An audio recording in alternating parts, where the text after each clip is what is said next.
everyone, and welcome back to Journey to Ragnarok. It has been quite a while. However, it's a good thing that I have a weirdly amazing memory when it comes to my D&D campaigns. I never take notes, it's just all in my head, and I am amazed it works about 95% of the time. Definitely have no record of what happened last time whatsoever. Yeah, and I amazingly have all the record. Because what happened last time was the party fought some elves in the nude. And beat the elves, and were informed of the issues between two twin elven siblings. And we're told to fix that issue by the gods. I'm gonna admit a little bit of this session's gonna be railroaded because I want to shove you guys into a place that I have planned. I'm gonna shame. Guys, we're gonna go left, right? I'm going to no shame in admitting it. Where there's a fork in the road. You guys go left, it leads to a house, but guess what? If you went right, it led to the same house.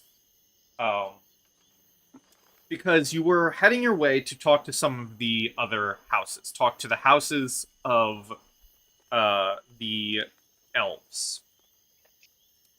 But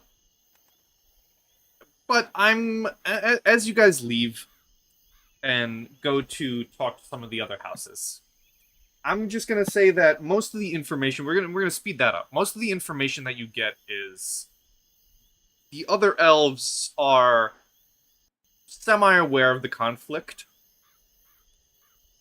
It maybe disrupts them in minor ways. It seems to be more of a disruption between the twins rather than everyone. And from that information, you are then sent to the other house. I believe the house you originally did was the house of the root. And now you are being guided to the house of the staff. Where Lord Billinger stays.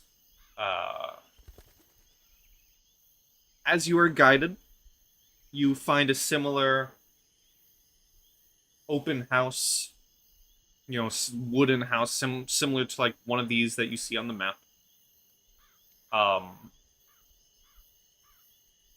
As you guys are walking, can you all roll me a perception check? I always get so excited to roll these, and then I remember that Gwen is my worst character for rolling. I'm like, yay, perception. Perception. Proving my point, Gwen. Proving my point. So Tobias, you're the only one who sees it. As you guys are walking, let's say from here to up here, right? As you guys are walking, you hear something. You hear a boisterous laugh as you guys are walking, and then you turn your head towards the laugh, and you can see a weird sight. One that you think at first is probably a hallucination, but then you go, no, that's real.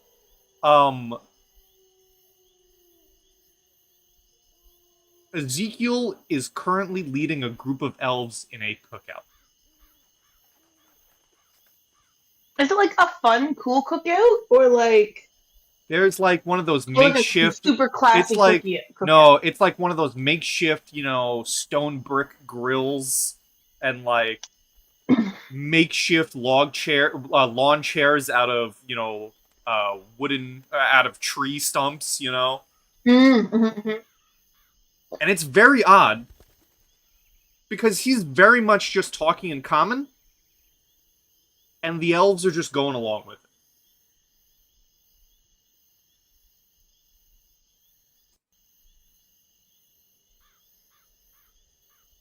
definitely an interesting sight that you behold as you're walking along.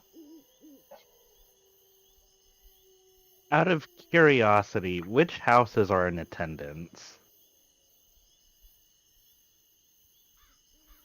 You see, you can, yeah, I'll say with your perception, you can see like little badges or whatnot. You see Leaf, you see Branch, you see Trunk. You do spy a member of Root as well. There doesn't seem to be staff though. There does seem to be the other four, but no staff. And we're super close to the staff household, aren't we? Yeah, you'd spy this like here, and staff would be Oh, here. okay. Oh, okay. So it's halfway through. Okay. Noted. Yeah. But yeah, you spy this cookout and continue walking. You continue being led to the staff house, where you enter this again beautiful wooden home, wooden hall, I should say, similar to the one you were previously in. Open like quote unquote like mess hall like area and two twin stairs that lead up to a like throne or a leader's chair, and you are all introduced as foreigners, as Midgardians, and you do see the leader of staff comes out, similar in stature to the leader of Root. Kind of larger than the other elves, kind of glowing skin. Not many distinct features. Not that they seem bland, but you can definitely tell, compared to House Root, this is indeed, the male sibling. And he looks down at you, and in Elvish, which I think Gwyn understands. I don't know Tobias. Gudrun, do you understand Elven? I understand nothing. You understand nothing. She barely knows English, okay? Her common is even wacky at that. That is very, very fair. I speak Frankish, which has and never will come up. Hey, you never know. Maybe we do a flashback game. Ooh, flashback game where Gudrun speaks French. Got it. Yeah. It's a Viking game, all right. You could go. You could have been recruited to go fight the Franks. I don't know. Before you joined the journey to Ragnarok. Yeah. Gudrun had a whole life, man. Yeah.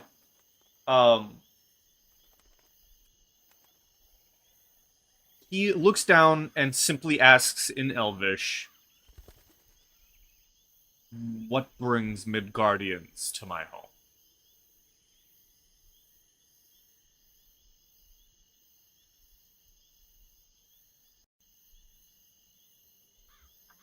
We seek an audience with you and an open table for discussion of various topics.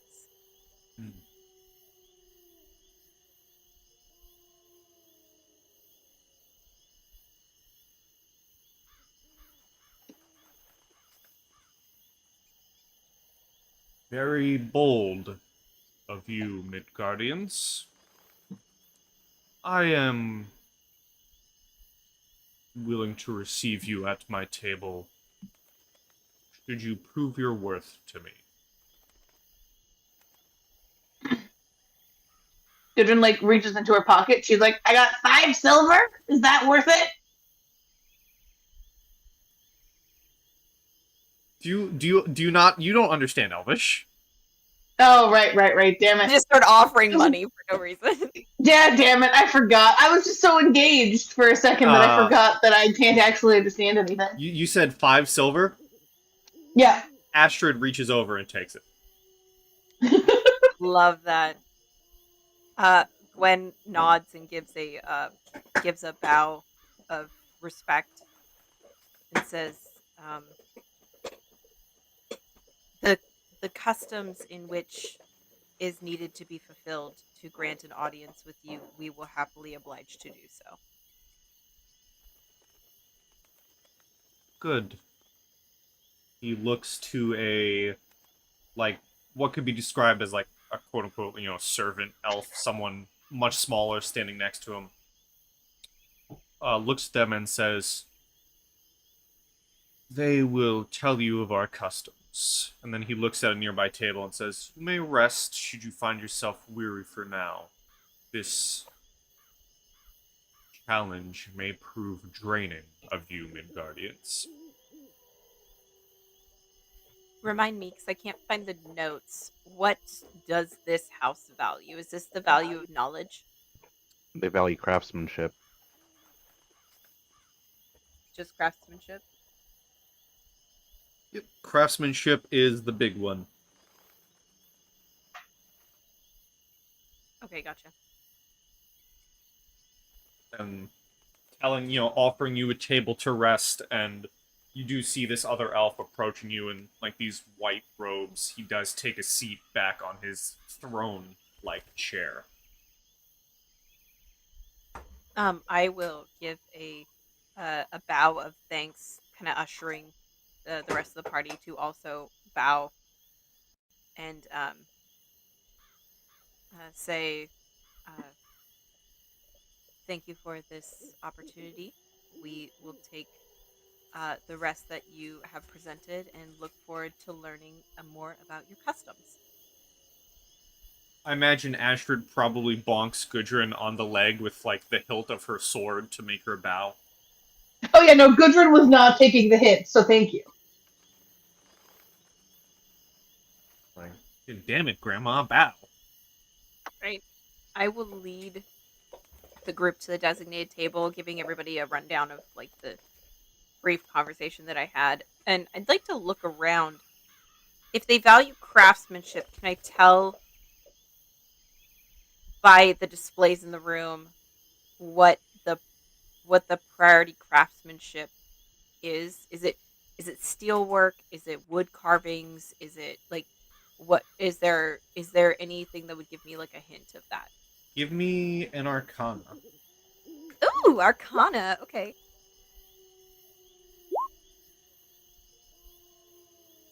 26. 26. So, one, and I mean, I guess Tobias, you can roll me an Arcana as well if you'd like for that question. The both of you, look around. You looking for runes in particular, Tobias. There doesn't appear to be any runic magic at work on anything emanating in this building. Because, Gwyn, you look around. There are beautiful pieces of woodwork all across the building, which are all emanating some form of magic. You see that there are pieces of bark that seem to have carvings in them. Even some of the seats that you are sitting on seem to have this magical aura. Except it is a magic that you can't recognize. So not that you can't recognize it, there's not a set name for this magic that you can think of. And you do see some of the other elves of this house doing like hand symbols and gestures that you are unable to recognize. And as they gesture to, like, if there's a table where someone's working on this piece of bark, you see them cast this magic on it that manipulates it in an interesting sort of way that twists and turns the little pieces of wood and tree in a way that you have not seen before. Oh, interesting. I think curiosity may get the best of her, and as she kind of like guides everybody to the table. She will say to them in common, I'll be right back," and she'll go over to the elf that's doing the manipulation of the wood, and keeping a respectable distance. When she gets their attention, she will say, in as polite of Elvis as she can, "Do you mind if I watch? I've never seen craftsmanship like what you are doing, and it's very fascinating." They nod their head and say, "You may take a seat."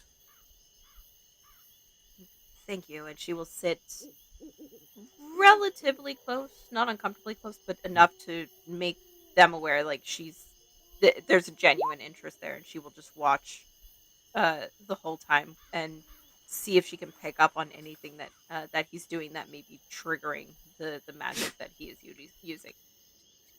Okay. Um, give me a give me an insight check. Would you take investigation because I'm watching over an insight? Yeah, I could take investigation. Okay. 21. 21. It is definitely delicate hand movements and gestures. Um, and I'll say that the elf even, would notice your astute eye, um, and say, and it kind of like notices you, but then like immediately his eyes go right back to the project as he talks and says,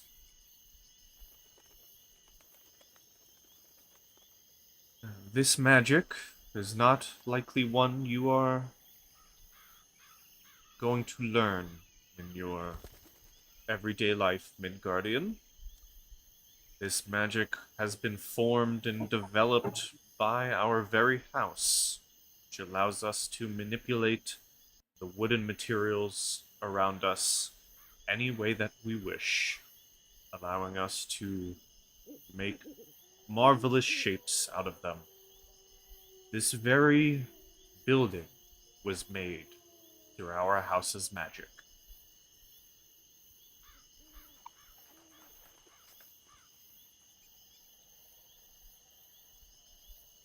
That is amazing. Your magic holds so much strength and so much power to work with such raw material, and yet you're doing all of this work with poise and grace. It's like nothing I've ever seen before.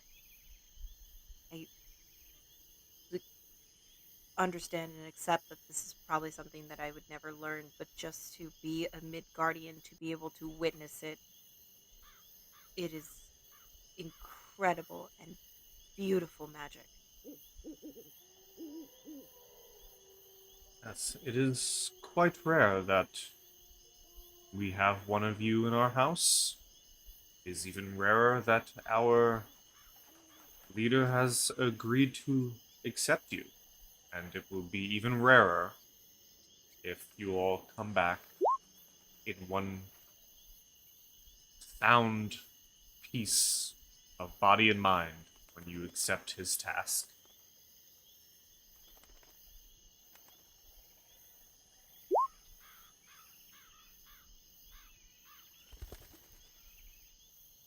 Well, I understand that the task we are about to take on is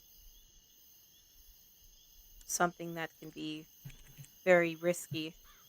Um, I admit that I did not come over here to talk to you about anything that has to do with that. My fascination is purely on the magic that you're doing. My magic is Midgardian and probably amateur at best. So to see a master at their craft do something that they're passionate about with such excellence is more intriguing to me than any trial that your king can present. So, if you're willing to discuss more of your technique while knowing that I probably won't ever grasp it, I would be willing to sit and listen and learn.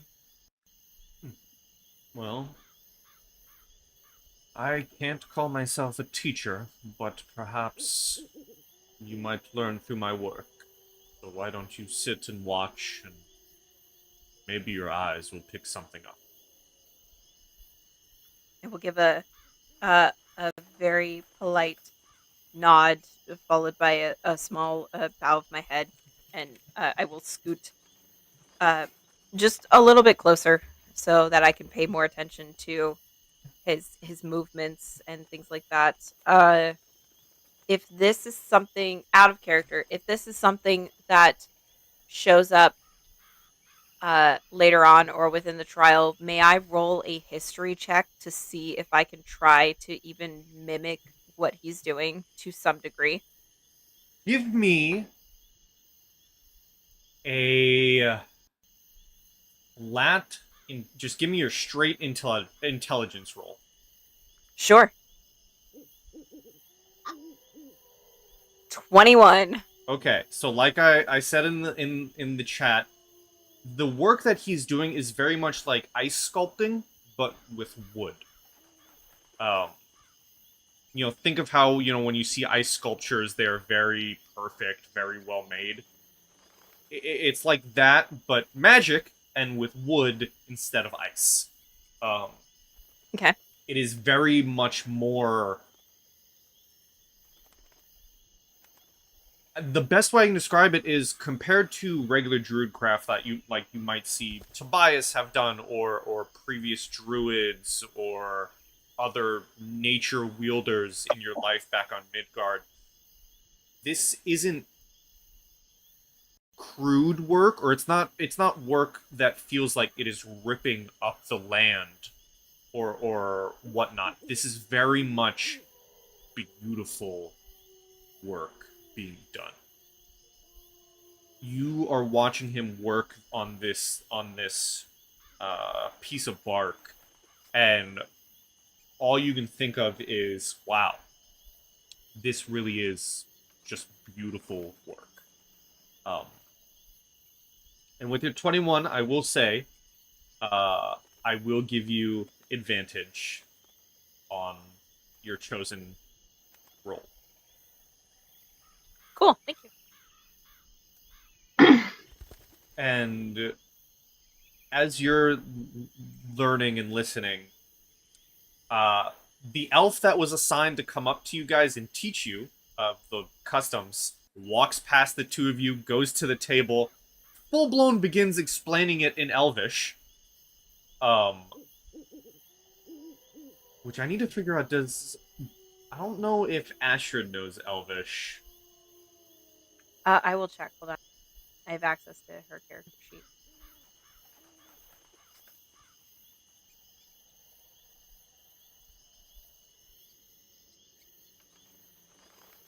She does. Okay, she does. So then, as the elf is explaining it, Astrid can translate what is essentially, before Gwyn is able to come back and catch up. What is this? The quest or way you must show your worth is, and this is similar for all. They say this is a trial that all young elves must partake, and all travelers wishing to speak audience are treated the same.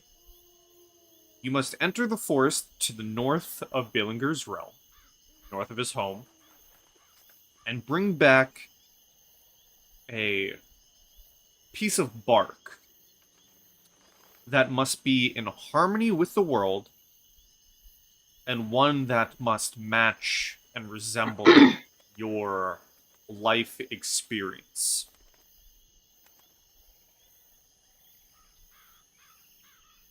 and one that must feel true to yourselves.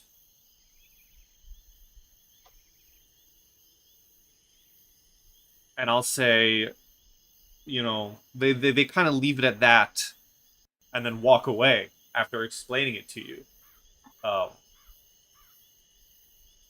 This kind of cryptic quest, which I will say, Gwyn, you're able to learn, and then walk back to your group, and Astrid's able to tell you that information. We have to go into the woods, find a piece of bark that represents us, represents our life, and one that must be in harmony with the world and worthy of ourselves.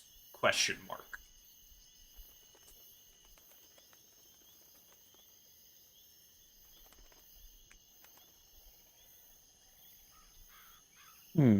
Interesting. I like the prompt as a player. All right. Well, I don't suppose that there's any reason to delay going into the forest. Into the woods.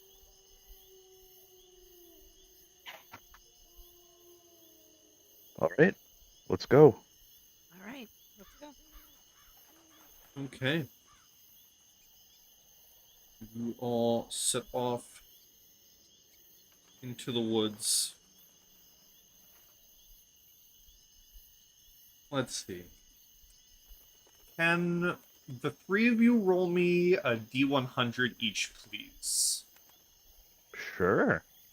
You'll find 100 sticks. Yep.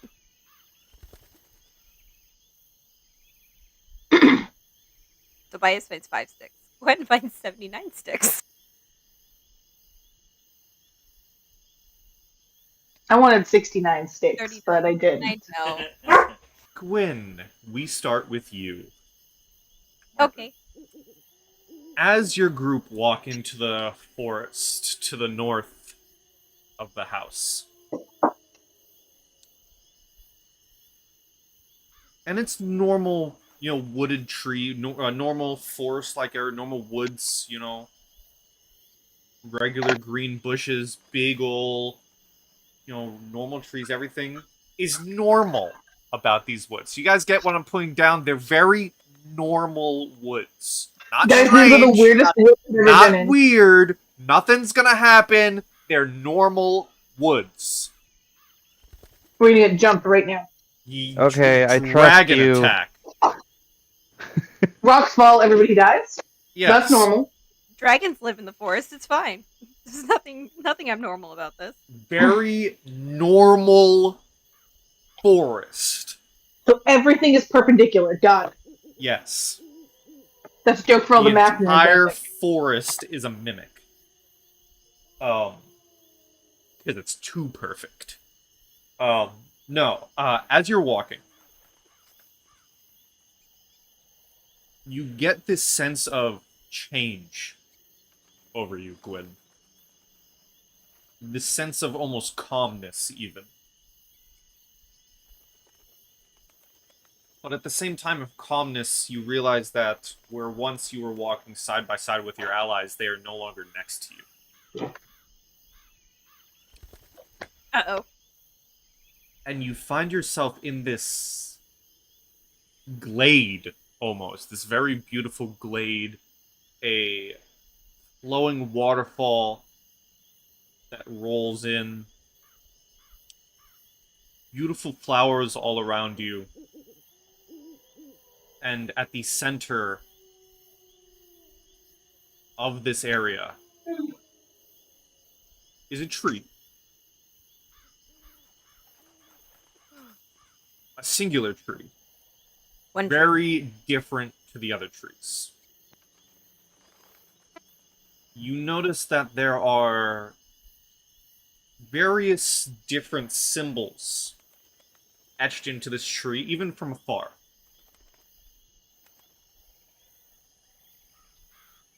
And there's a figure in the base of the tree.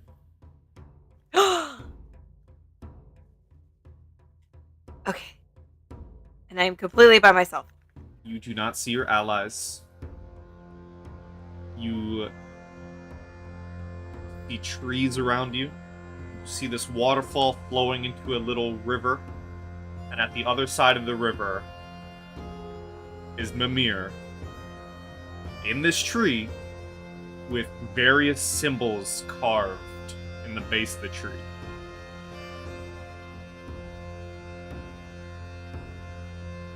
And he's just watching you. He's not saying anything. He's just watching you as if waiting for your approach.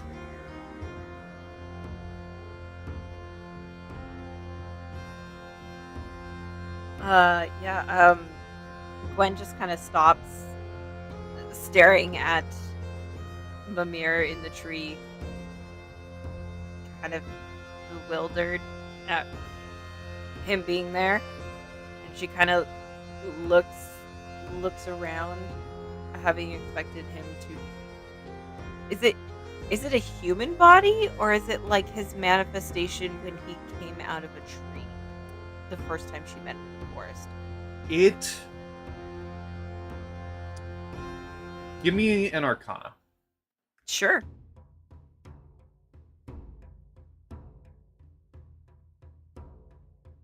$28. You know that just by looking at it, this is not the physical Mimir.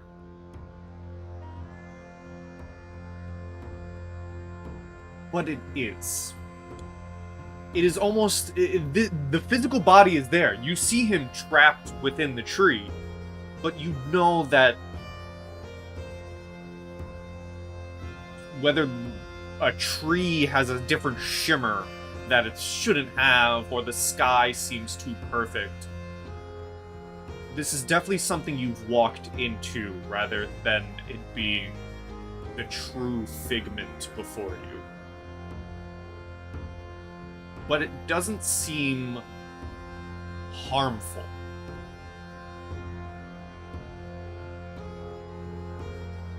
So it's more of a manifestation than the real thing. Yes. That much I can tell. Okay. But he does almost greet you like an old friend. Oh god, I don't even remember the accent. It's been so long since I threw Mimir at you. It has been a while. It was it's like an old. Yeah, I don't remember. Yeah, I'm just gonna guttural throw. voice. I don't think. Did I do guttural or did I try doing a really bad Scottish? I don't remember. It was guttural, but it was like grandpa guttural, if that makes sense. Maybe. I'm just gonna throw And something out breathy. there. If it's Very breathy. if I do, I might just throw Scottish at you. He might just be Scottish.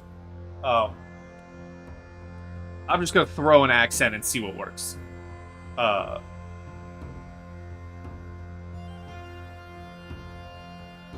Because he looks at you, hesitating to approach or standing there, looking at your surroundings, and with almost a not a tone of impatience, but like a tone of like jokingly impatient. He'll say, "Oh, child, just approach already. What are you waiting for?" Yes. Sorry. It's been a long time, and she will kind of hurry to the base of the tree where he's at and kneel down and hang her head in respect. Oh, and did you expect to find yourself in this location? Did you ever think that you'd be traveling beyond the realms? Last we talked, I believe we were still on Midgard.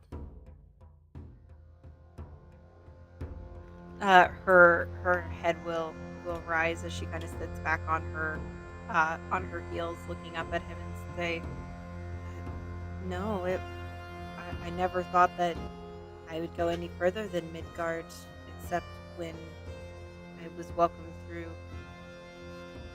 the gates in Valhalla by a Valkyrie. So this is very, very different in comparison to what I thought would happen."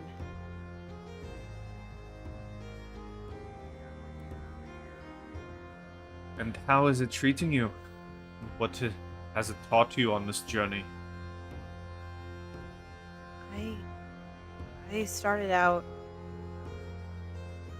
not really caring if I lived or died. I kind of had this idea in my head that if I went down swinging, the Valkyries would welcome me in Valhalla. So I never really took my own life seriously until all of this kind of came crashing down at me. And I've found a lot of value in living my life, which has been a wonderful, wonderful thing to feel. I'm not nervous or scared or wanting to pass on anymore. I'm ready to fully live my life to the best and strongest of my abilities. And if anything now tries to take me, they have to put up with a fight that I would have never given before, prior to meeting you. And I feel like having heard that I'm needed from someone I've admired all of my life gave me a sense of purpose that I've come to realize has always been there, but I had been unable to see it until you brought it to my attention.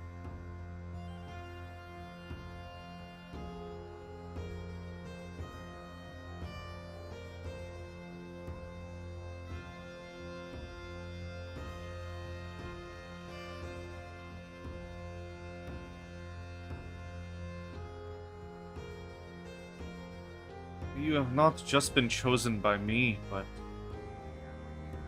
a family as well. Which I must ask you.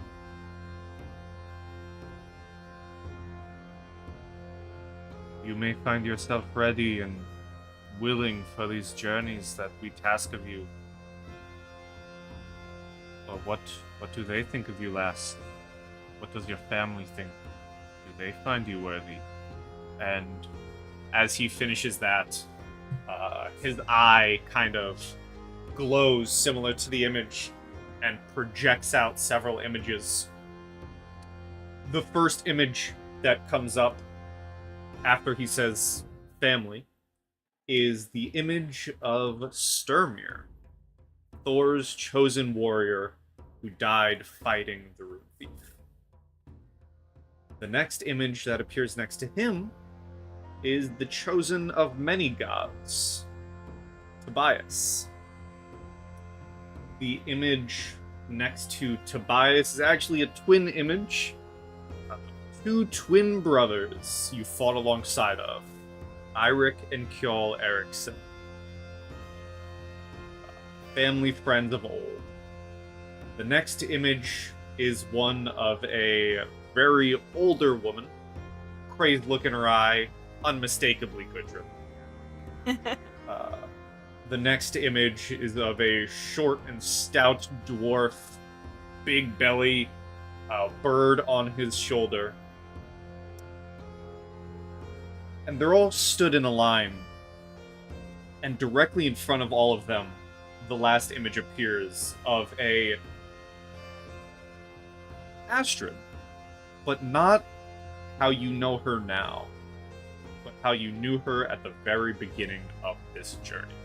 All the way back when you all first stepped off the boat coming home from a raid back in the major capital city of Hailhofen.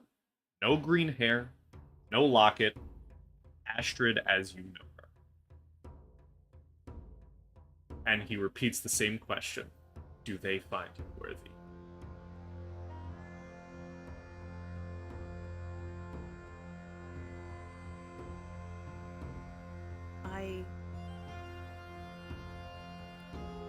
I can't speak for them, whether they find me worthy or...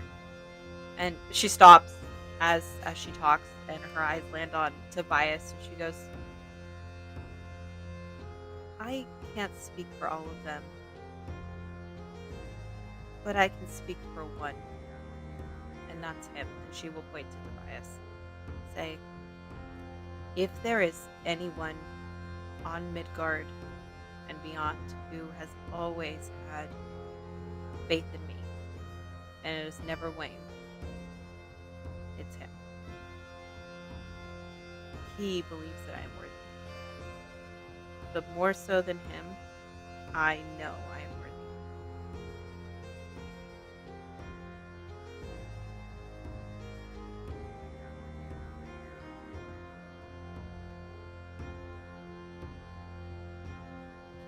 He nods his head with what little movement he has from within the tree. And the images disappear. And he gestures his head for you to circle the tree to get a better look at the carvings. I will do so.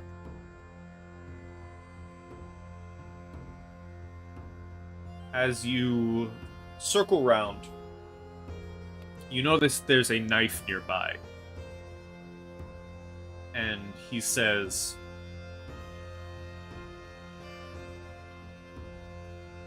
there will be many more journeys ahead of you, young Gwyn. Many more journeys for you to feel that self-worth, make a change.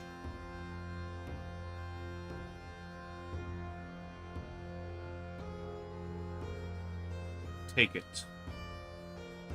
And he does another head nod towards the knife, suggesting as if for you to cut out the piece of wood that has the carvings on them.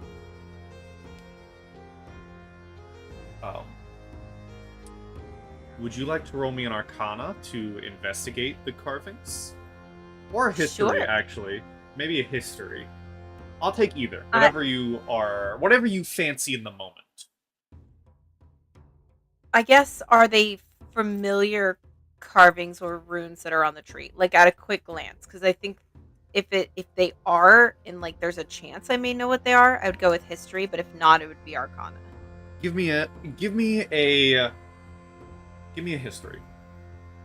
Sure.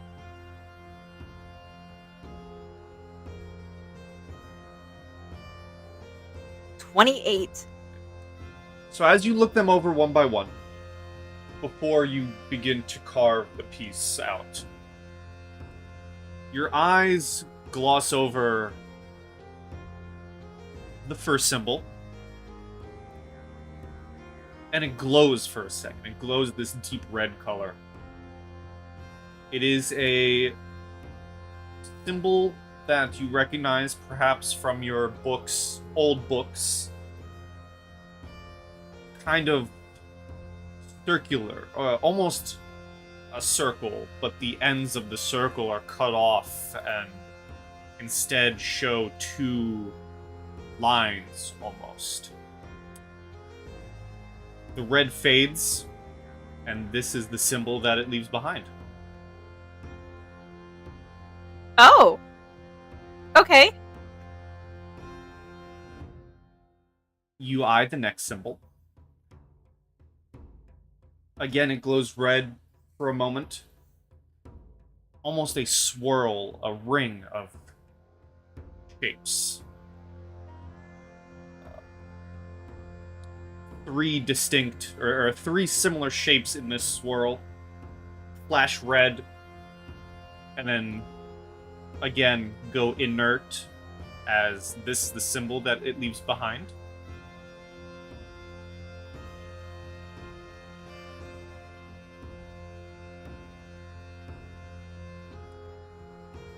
Another symbol glows red. Almost a triangle, but where the points would be are instead these spirals. Flashes red, goes inert, leaves this symbol behind.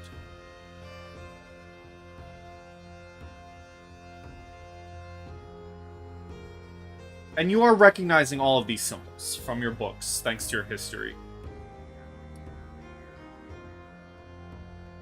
The last symbol glows red, stays red, stays lit up, does not go inert. You see, simply put, an eye staring back at you.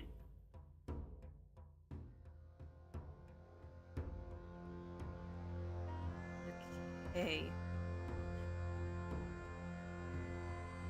So these are symbols that I see that start showing up in the tree. Where am I instructed to carve? He is instructing you to take the whole chunk, cut the square around the symbols, and take it with you. Oh. A sign of your journey and journeys to come. Shut up. Okay. Gwen will carve the piece out of the tree, but she does it in a very meticulous and detailed fashion, doing her best to get a perfect square. She's taking her time. She is like way too close to her god, and she's just kind of happy to be there. Everything has kind of given her a sense of calm, so she's kind of relishing in the calm outside of the chaos that they had been dealing with before she is able to pull the chunk off of the tree with the symbols on it.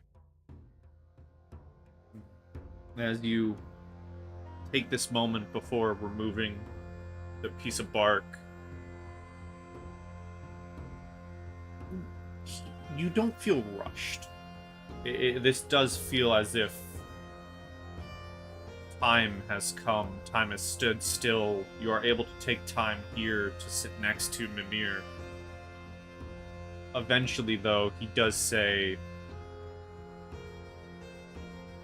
I believe it is time to go, lass, but don't worry. We will meet again soon enough, and you will have your chance to properly introduce yourself, as shall I.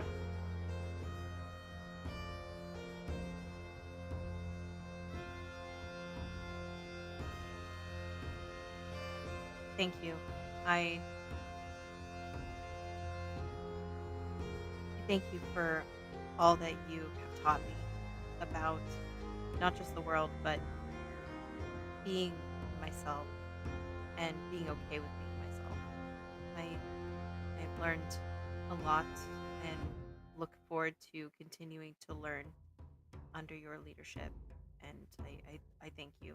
And I look forward to the day that I can thank you in person.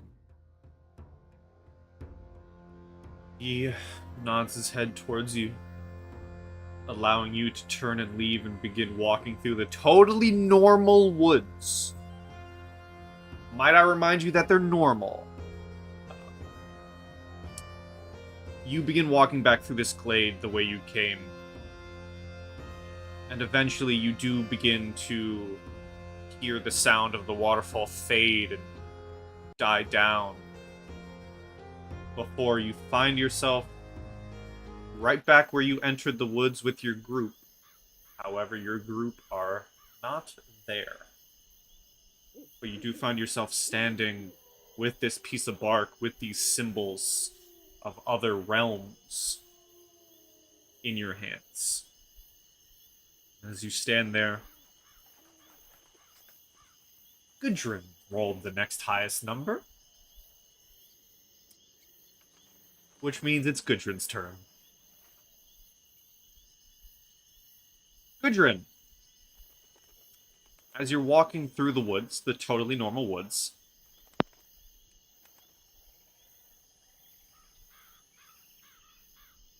Wait, you cut out. I said as you're walking through the totally normal woods. Yeah. I heard as you're walking, and then you cut out. And I was like, as I'm walking, what's happening? As you're walking through the totally normal woods, you have seen snow within the realm, but suddenly everything becomes blanketed in snow around you. Your allies are no longer next to you. And it's very interesting because suddenly you feel more alive, more energetic. You look down at yourself as you walk past maybe a patch of ice within the snow. You look younger. Oh, do I look like I'm hot again? You look not old. Yes. If how old is Gudrun? Did you say like mid-60s? Yeah, she's mid-60s, but she probably looks like she's at least a decade older than that. You look as if you're just hitting your 30s. Oh, damn! Okay, Gudrun is really hot, for the record, You in her early 30s. Young. Does she have any idea, like, can she tell, or does she just feel super young, and it's just like... You see yourself, you feel energetic and alive, and then you see yourself, and you find yourself looking back at you with this young face, and... I take a second to, like look at my young face and be like, damn, girl, you hot. As you take that second and walk through the woods further, you find an obelisk standing tall within the snow. You see before you... She chuckles at it because it looks vaguely phallic. Mm-hmm, of course. I'm sorry. And you see, surrounding this obelisk are several shapes. Humanoid shapes. One not so humanoid. There are a bunch of humans, and then it's a square, because it's a bunch of shapes. They're... You're having a hard time visualizing them. As you walk closer, they all appear to be made of shadow. They are standing there, surrounding this obelisk. These shadow forms of people.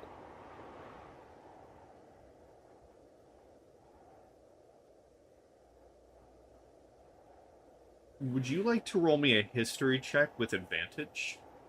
Ooh. Advantage. His story. What music? Dirty 20. What music do I want for this? Fight battle, because we're about to go into a fight, right? What's this? We'll put this on. This is fine. You vaguely recognize some of the shapes.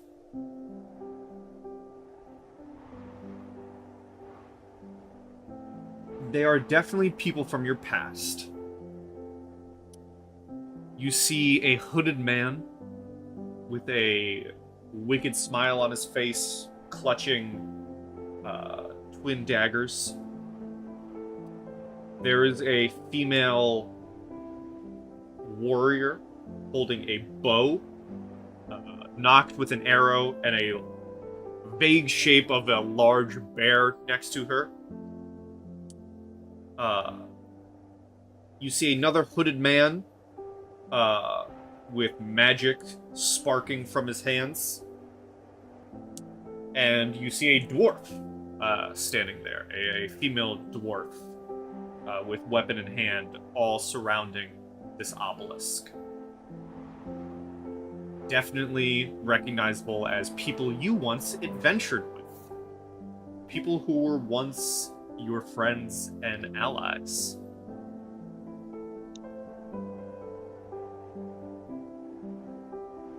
Hello? Wow, this has been a while.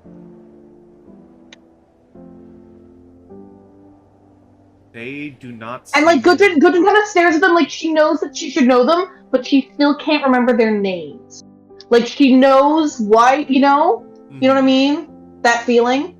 They don't seem to respond. They as you kind of get closer, they all seem to be very locked in one direction towards this obelisk. Hey guys, you'll never guess. Found a new adventuring group. I think I'm a crazy kooky old lady, just like old times, right guys? As you say And then that, like, yeah? yeah, sorry. No, you go. No, you go. I was gonna say like after they like no response, she's just gonna like stare at what they're staring at, but like kind of in like a like tilting your head, like what's going on over there kind of way. As you peer your head, you notice the first man in the hood with the wicked smile. His shadow form disappears. And almost instantaneously, like a snap of your fingers, reappears.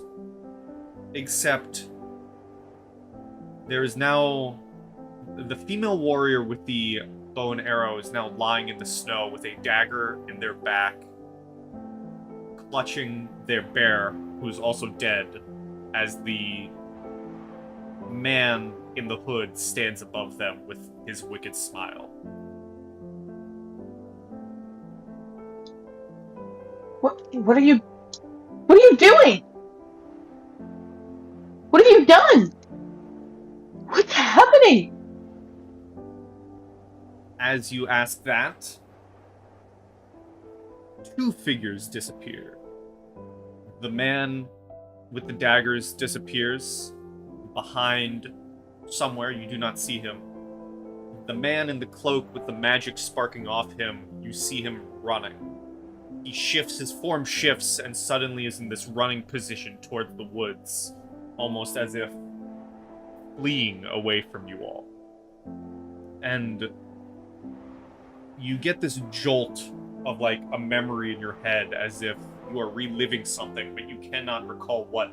Just that this painful memory just struck you like a punch to the face.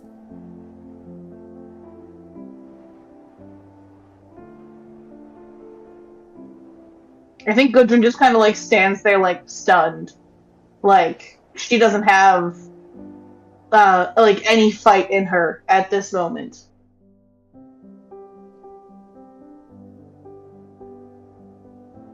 You see the last form shift. The dwarven female, who has suddenly moved in front of you. They are in front of you, staring directly at you. Roll me another history with advantage, please. I'm so historical. Eep. Very. So much worse. It's really hard to tell exactly who this person was. But you get the sense that they cared for you, because they have a hand held out towards you. And you take this moment, and whether you go to grab the hand or not, you're taken aback, as it's not a hand of love, someone holding out their hand to a lover. It is a hand of terror and despair, and one of help, as the dwarven female's body is currently hanging in the air, dangling from the twin daggers of the man who stands directly behind her, with a, again, wicked smile on his face directly over her shoulder, as he stares at you from the shadow form. Do I like still have all my weapons? You have all of your equipment, yes.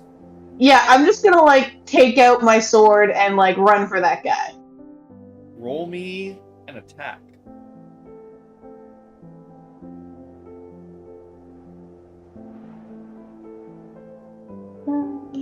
Oh, I never put it in here. Okay, we're gonna retcon and say I pull out my Warhammer because I have a button for that one. Okay. That's an 18. Mid vision, the sword shifts into a warhammer. Yeah, it's like a dream. I think I'm going for my sword, but then it's not. You know. You swing. You swing down and collapse this shadow as it disperses across. You swing the warhammer so hard that it creates a crack in the ground, almost like shattering ice. And you follow the shatter, this crack, towards the base of the obelisk, where you see an old stone chest. And its lid, the lid of the chest seems to rise as the crack reaches it. And opens. What's in the chest? I'm gonna look inside the chest. Chest. Do you get Take close? Do stuff. you walk towards it? Yeah. Oh, hell yeah. You walk towards the chest, and inside of it you see a horn. A wooden horn with a small piece of metal where you would blow into it, like adornment. And as you see this horn, it's another similar thing where when each shadow form shifted locations, it kind of hit you like a sucker punch. Seeing this horn hits you like Odin himself just slapped you in the face. Mm-hmm, mm-hmm.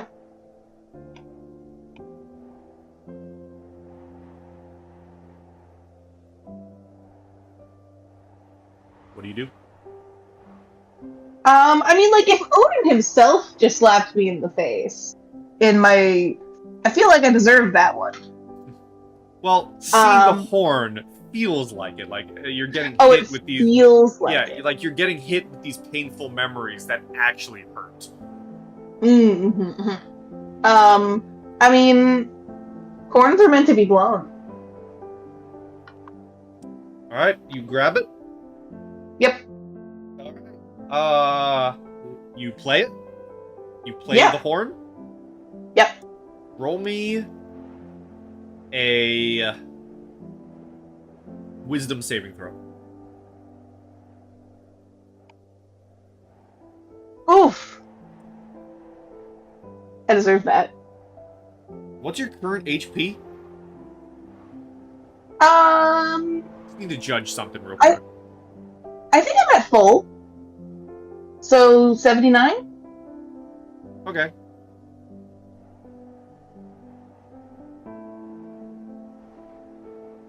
As you blow the horn, it's almost as if this vision begins to shatter around you from the force of the horn.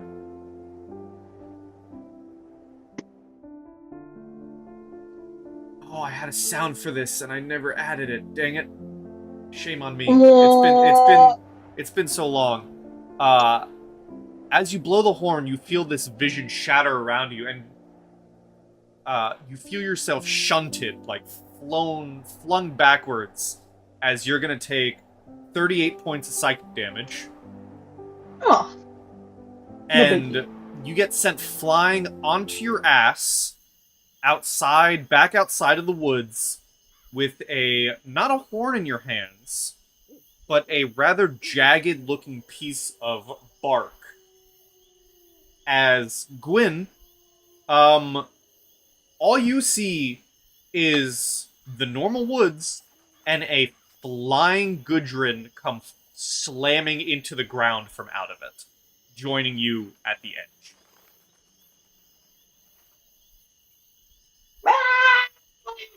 You know, thud, thud, thud, thud, thud. Gudrun just like raises like an arm, like, I'm okay! And she's also old. Not that you would know she was young, but it's Gudrun. Let's do that again. Yeah. Yeah, Except for totally. like the trauma part, but like the flying through the air, that sounds like fun.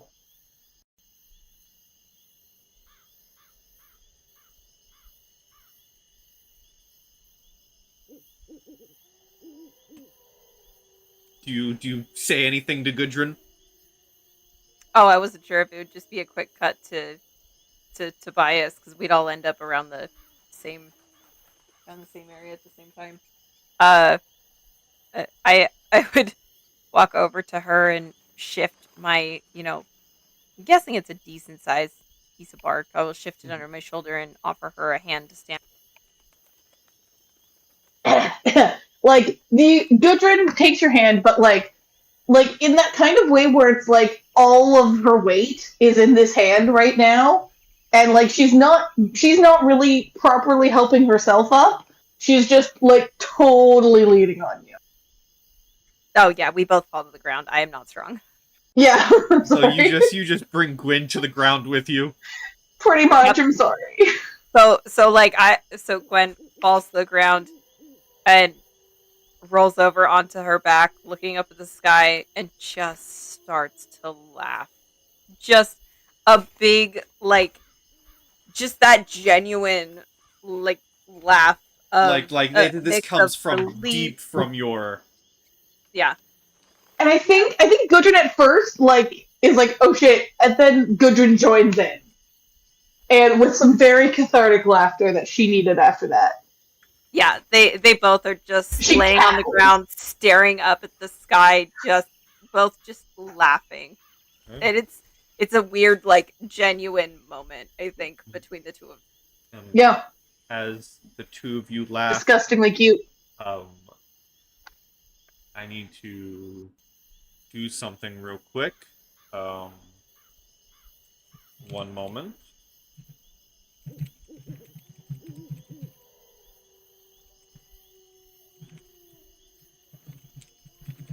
Sorry, I just looking at something. Look away. Not like look away, but like go ahead. Look.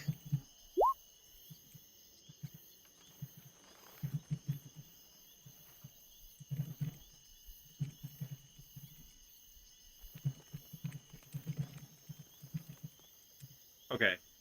Thing has been looked, thing has been sent to person who should now do the looking.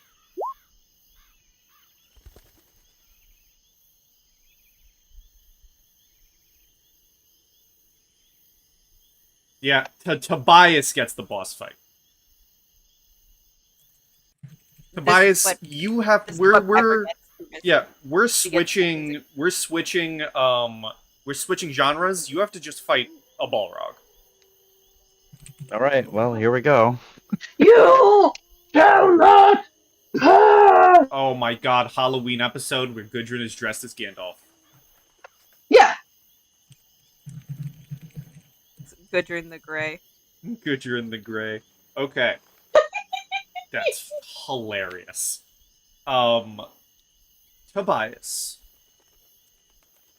Similar to Gudrun, you find yourself walking through these woods and you are suddenly surrounded by snow. Unlike Gudrun and the obelisk, but similar to Gwyn and her own tree, you see a singular tree stand out to you among these woods, in a clearing. As you're walking through the woods, you notice that there is actually already a set of footprints in the snow ahead of your own. That almost maybe subconsciously you've been walking step in step in. Yeah. Yeah, I'm going to step forward towards the tree, and I think I'll be walking parallel to the set of footprints before me. Do these footprints seem a little smaller than mine? Yes. Yeah. Tobias takes a deep breath in, just lets the cold air fill his lungs before he continues walking forward some more. You begin walking forward towards the tree. The first thing that you notice, dead center in the tree, as if stuck within it, is a dagger.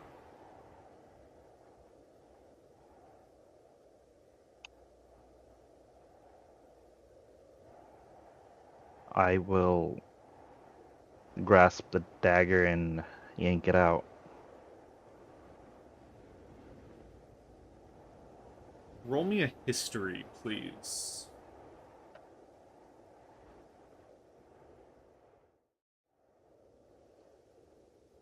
Is it possible to get advantage of this if I think I know what this tree is? I'll give it. This is the one where my mom was, right? Mm-hmm. It's very recognizable. No. 14. 14. You look at this dagger as you pull it out, and you recall a memory. A memory of when you first entered Asgard.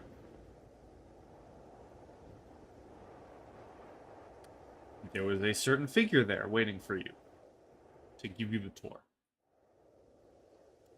That certain figure greeted you with a bow that spread open, his robes and capes, leaving you to see the armor underneath. Heimdall, right? Oh no. Nope.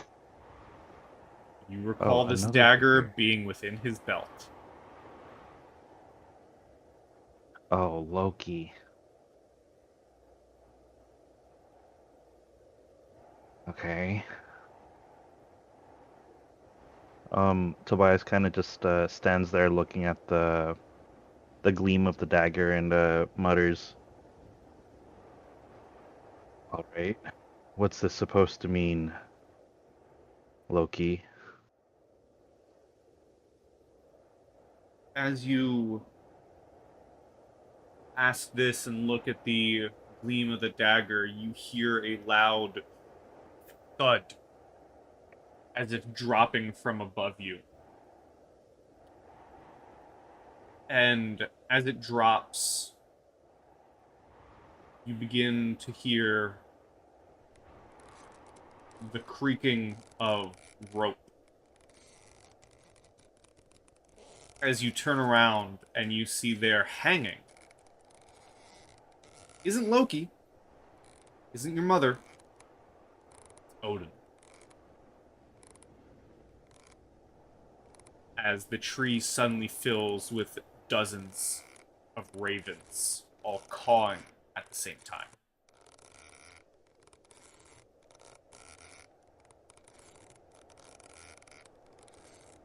Odin. Um, Tobias wants to reach up and try to cut Odin down.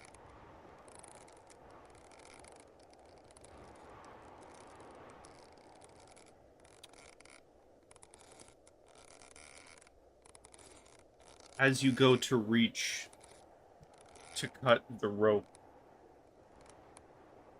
his one eye opens and he looks down at you and says to you,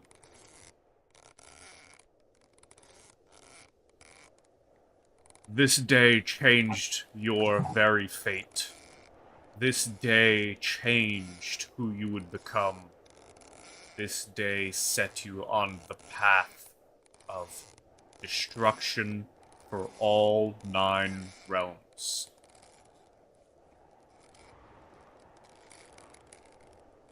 As he finishes that and all the ravens caw again, you hear another thud from the tree and you turn around And you see another swinging body, and this time it is the body of Loki swinging from another branch.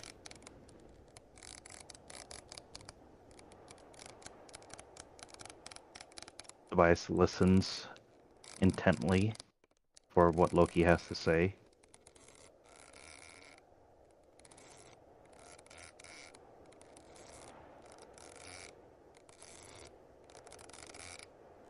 No biting words, Loki. Roll me a dexterity saving throw No, well, shit. with disadvantage. With disadvantage.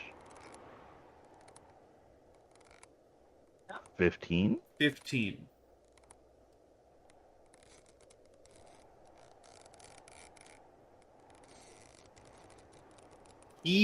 Loki, swinging from the rope, lunges at you, and you fall backwards into the snow as he cackles this horrible laughter and says,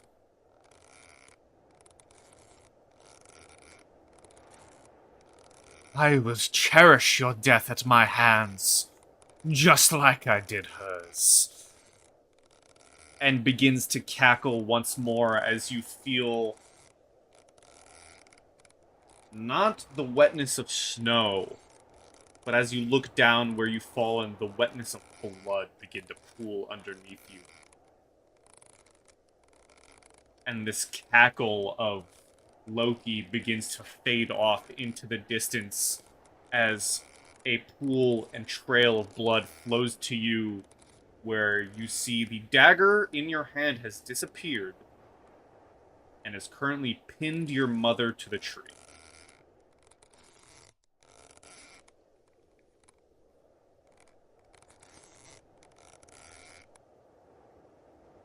Tobias walks to be in front of his mother and kind of is taking all of this in stride.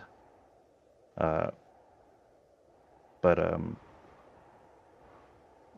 he briefly rubs his hand across her cold hands, and then lifts gently lifts her chin up. Mother, what do you have to say to me? You feel her hands grasp the side of your head.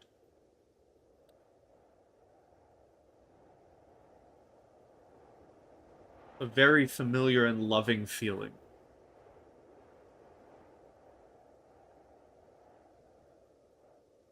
As she says,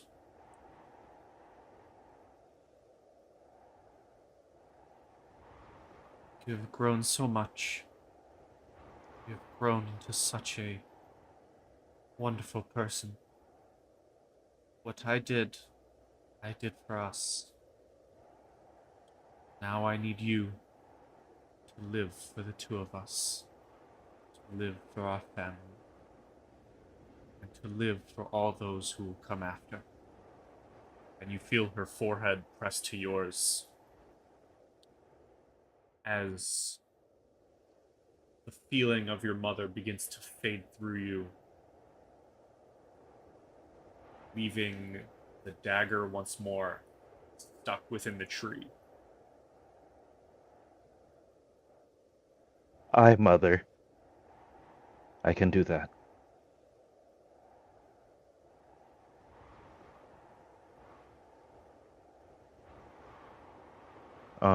Tobias will take the dagger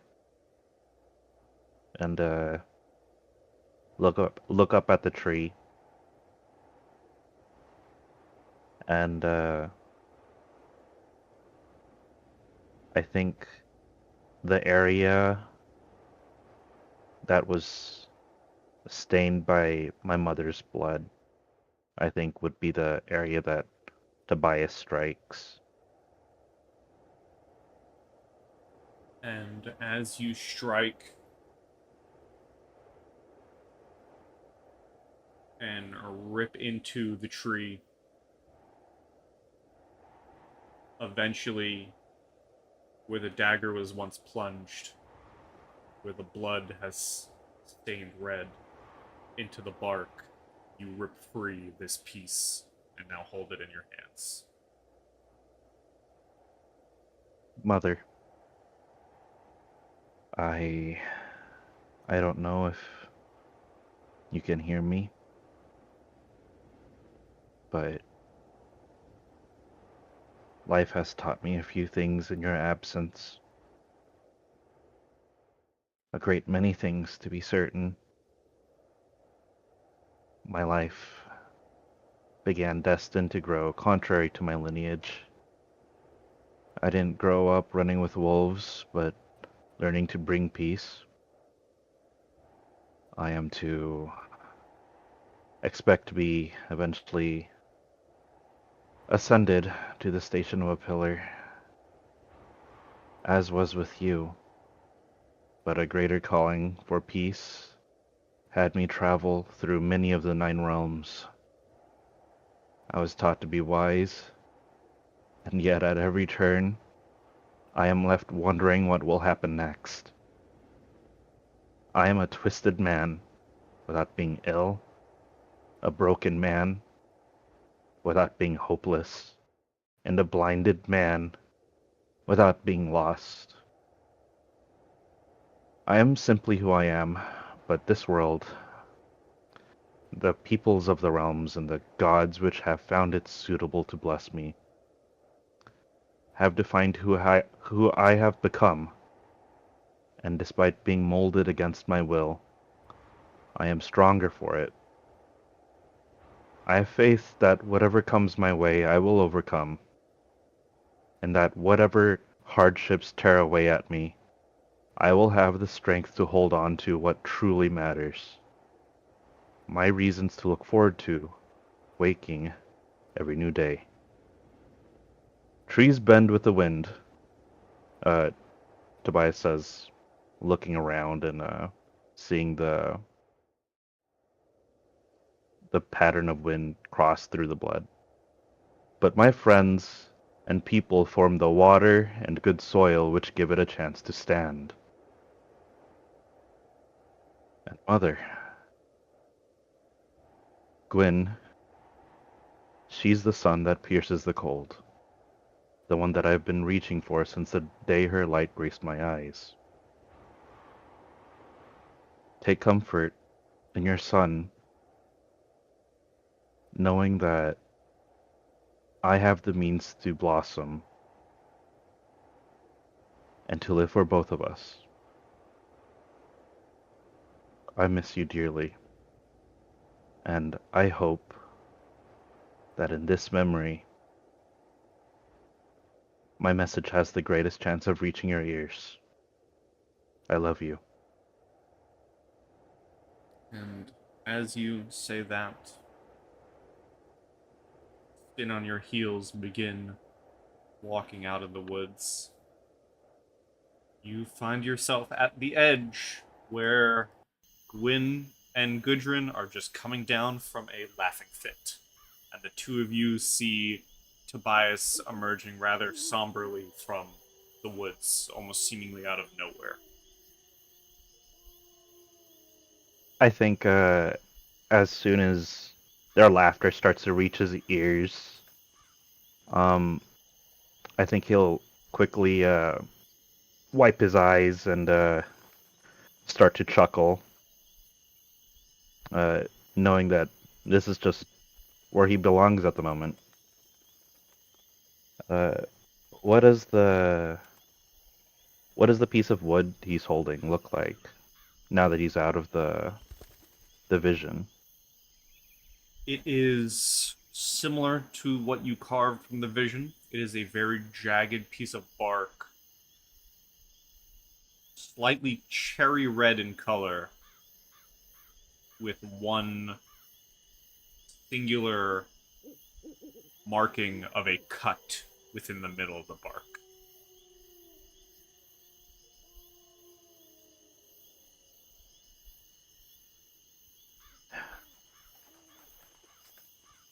Well,